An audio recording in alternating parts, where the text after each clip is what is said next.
All right, so get this. We're diving into one of Australia's biggest unsolved mysteries. Oh, yeah. The Somerton Man. Sounds familiar. He gave me a whole stack of articles and research and even some personal notes. It's a real doozy. Yeah. An unidentified man found dead on a beach in 48. Okay. A cryptic note. A code nobody's cracked. Wow. It's like something straight out of a film noir, only it's the real deal. It really is, and I think what's so gripping about this case is it pulls you in with those classic elements of a mystery. Yeah. You've got a man with no name, whispers of espionage during the Cold War, Right. a coded message that's remained unsolved for decades. Yeah. It's like trying to solve a puzzle with half the pieces missing. Exactly. And you know me, I love a good puzzle. I know you do. So let's set the scene for our listeners. Okay. Picture this, December 1st, 1948, Somerton Beach, Adelaide. Right. Beautiful, bright, sunny morning, folks are strolling along the sand, enjoying the breeze. And then someone spots him, a man lying there, seemingly asleep right on the beach. Except he wasn't sleeping. He was dead. And that's just where the mystery begins. Because the closer investigators looked, the more things just didn't add up. Okay, so we've got a dead man on the beach. Not exactly your typical day at the seaside. Not at all. But what were these details that didn't add up? Well, Walk us through it. Well, for starters, the man was impeccably dressed. I mean, this wasn't your average beach bro.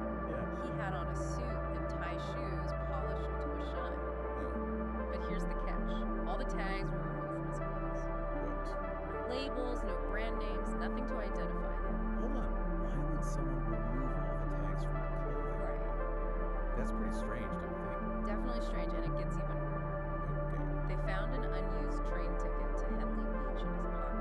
Okay. But from what investigators could tell, he never even got on the train. So he buys a ticket but doesn't use it. Exactly. Makes you wonder what he was really doing in Somerton. It does. Yeah, and then there's the matter of the half-eaten pasty they found nearby. Okay. You'd think if someone was poisoned, there'd be some trace of it in the food. Right. But there was nothing. Okay, so we've got a well-dressed man with no ID, an unused train ticket, and maybe poison, but no clue how. Yeah. This is already getting pretty tangled. Oh, yeah. We're just starting to unravel this web. And remember, this is just the tip of the iceberg. We haven't even gotten to the suitcase yet. Ah, yes, the suitcase. Yes. They found a suitcase linked to our mystery man at the Adelaide railway station. And inside were curious items we discovered. Yeah. What did they find exactly? Think about this.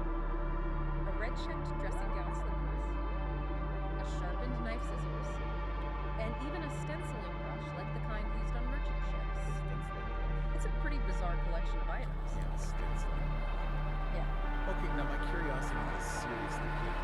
That doesn't exactly scream No. It doesn't. What could that possibly be for? You got me. That's one of the many questions that has The suitcase also contained a book marked with the name T-Key. But extensive searches turned up nothing. Really? No missing person. No one who knew a T-Key fitting the Somerton Man's description. It's as if this T-Key never even existed. It's like he materialized out of thin air, then vanished just as quickly, Yeah. leaving behind only these enigmatic clues. So we have a man with no name, Huh. a suitcase full of odd items, and a potential alias that leads nowhere. Yeah, This case is already giving me chills. I bet. What happens next? Well, months go by and the case goes cold. Just when it seems like the Somerton Man will forever remain an enigma, Yeah. a tiny scrap of paper turns up in a hidden pocket in his trousers. And on that paper, 2 words. Okay. Mom should. I'm sure. It sounds almost like an incantation. It does. What does it mean? In Persian, it translates to ended or finished. But the real kicker is where the scrap came from. It was torn from a rare copy of the Rubaiyat of Omar Khayyam. I know, right? This keeps getting stranger. And not just any poetry, mind you. Yeah. The Rubaiyat delves into themes of Carpe living life to the fullest, facing death. Naturally, investigators wondered if maybe this pointed to suicide. Was the Tamam Shud note a final farewell? So was the Rubaiyat just a random book our Somerton Man happened to have? And that's where things take a truly fascinating turn. Because inside that very copy of the Rubaiyat, investigators found something else. A coded message. 5 lines of letters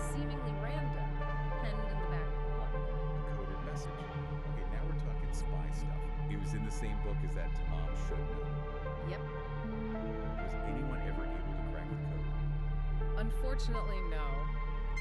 Despite decades of work by the best code breakers out there, the message remains a mystery. Really? It's almost as if the Somerton Man was deliberately trying to keep his secrets hidden, even from beyond the grave.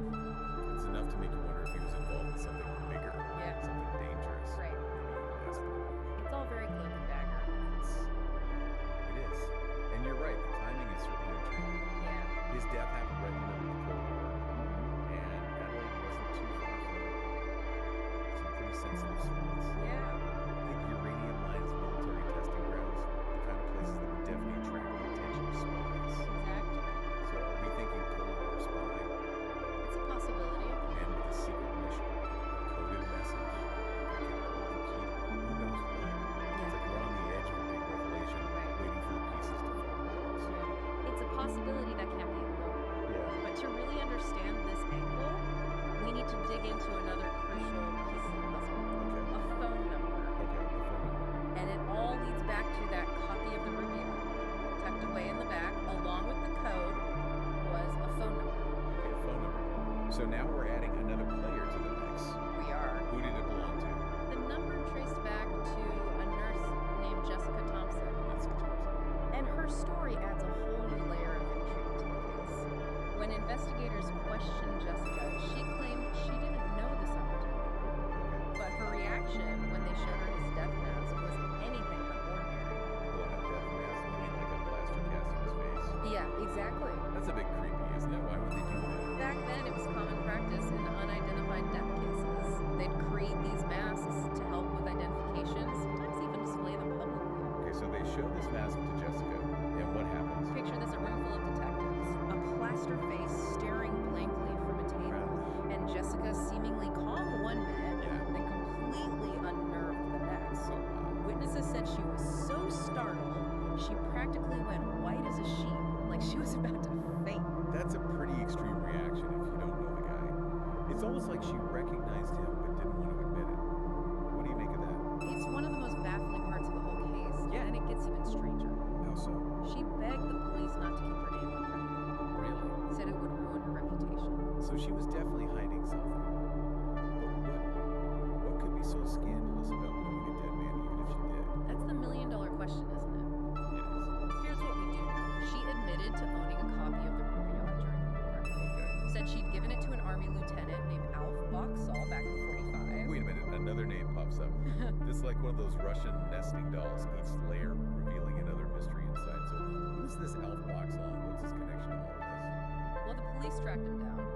And guess what? Alf was alive and well. Oh wow. He even still had the Rubaiyat Jessica had given him. So the same book. Same book, same inscription inside. Okay. Except it was missing that little scrap of paper with Tamam Shud on it.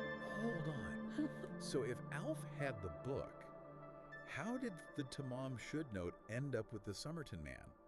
It's like that note magically teleported itself from one copy of the book to another. And remember that coded message. Right. It's still unsolved. Is it possible there was a connection between Jessica Alf and the Somerton Man that went beyond a shared book of poetry? Did the note disappear from Alf's book and somehow end up in the Somerton Man's possession? It's a question that has fueled endless speculation. Okay, let me see if I've got this straight. Yeah. We have a dead man on the beach, a cryptic note from the book of poetry, a coded message that nobody can crack, and now a nurse who seems to know more than she's letting on. And all this is happening against the backdrop of the Cold War, a time when spies were lurking in the shadows, secrets were currency, and nobody knew who to trust. This is getting downright Hitchcockian. It's a mystery wrapped in an enigma, that's for sure. Totally. And for years, that's where the case remained. Really? A cold case full of tantalizing clues, but no real answers.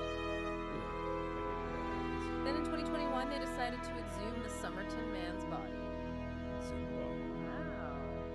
They must have been pretty desperate for a break in the case. What were they hoping to find after all those years?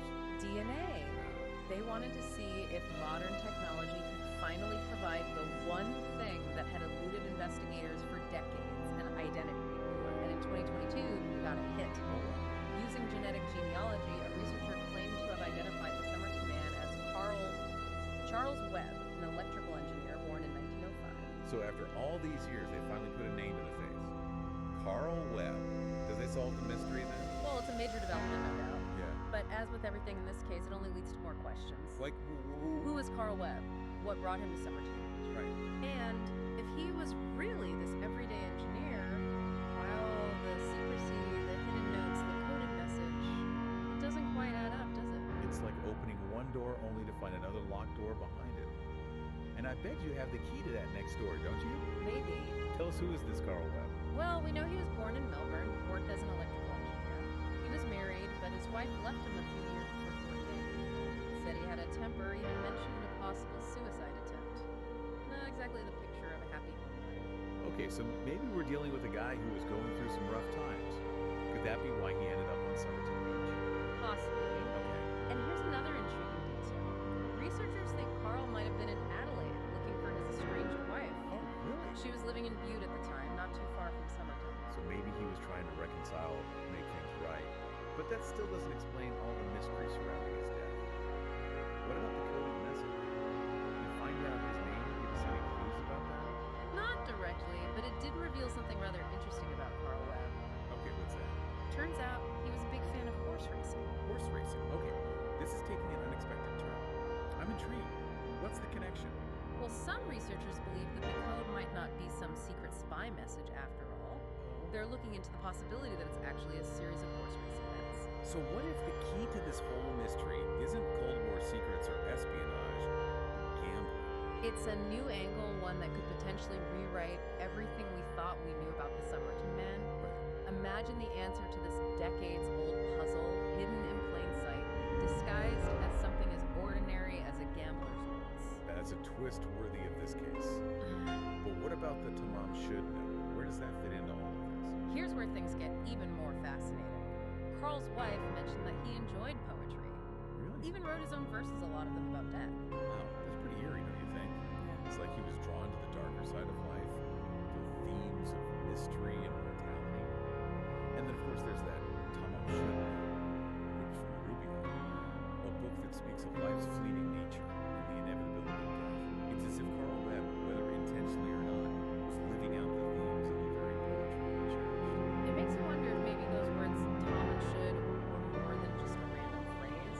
Maybe they represented a sort of finality for Carl Webb, a way of signifying his own personal end, even as his story continued to unfold in ways he could never have imagined. So we have a troubled man, a potential gambling connection, and a book of poetry that speaks of life and death. It's all very poetic, but also very perplexing.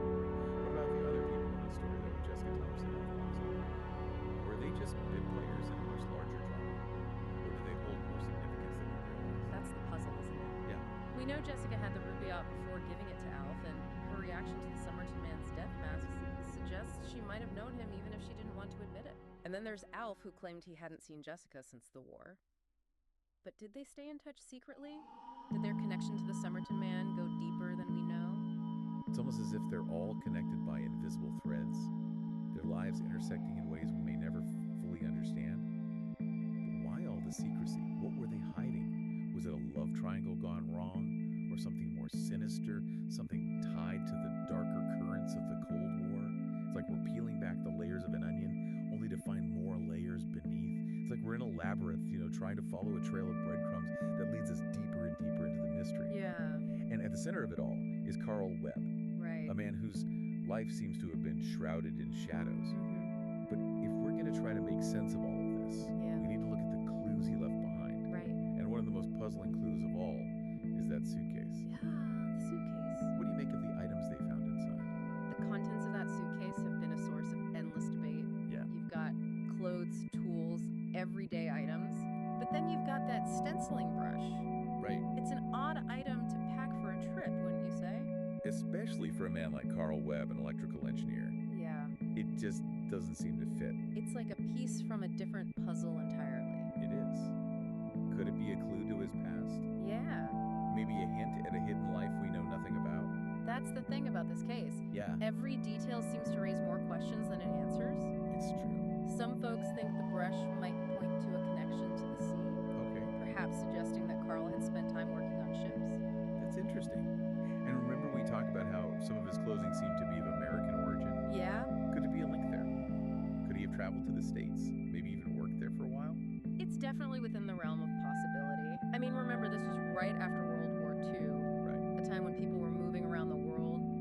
starting new lives, trying to leave the past behind. Yeah. Maybe Carl Webb was one of them. So we have this image of Carl as a man who is possibly trying to reinvent himself, shedding his old identity like a snake, shedding its skin. Interesting. And the suitcase becomes a sort of time capsule containing fragments of his past, pieces of a life he was trying to escape. Yeah. But why? What was he running from? Was it just a troubled marriage, or was there something more? That's the question that haunts this entire case, isn't it? I think so. Even with DNA evidence, we may never truly understand what drove Carl Webb to Somerton Beach that day. Right. Was he fleeing his past, seeking a new beginning? Or was there something darker in play, something that forced him into hiding? It's a question that takes us to the heart of human nature, to the secrets we all carry within us. And the Somerton Man, even in death, reminds us that sometimes the greatest mysteries are those that lie hidden within the human soul. It's true. But let's not forget the other players in this drama. Right. What about Jessica Thompson and Alf Boxall? Do their stories hold any further clues that might help us understand what happened to Carl? Their roles in the story remain shrouded in mystery. Yeah.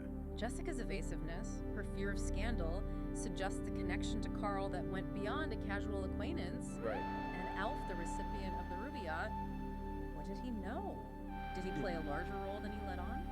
You know, it's fascinating to consider the possibility that they were all caught up in something bigger than themselves, some web of intrigue that extended beyond their individual lives. Yeah. Maybe it was a forbidden love affair, a secret pact, or even a conspiracy that stretched into the murky depths of the pool.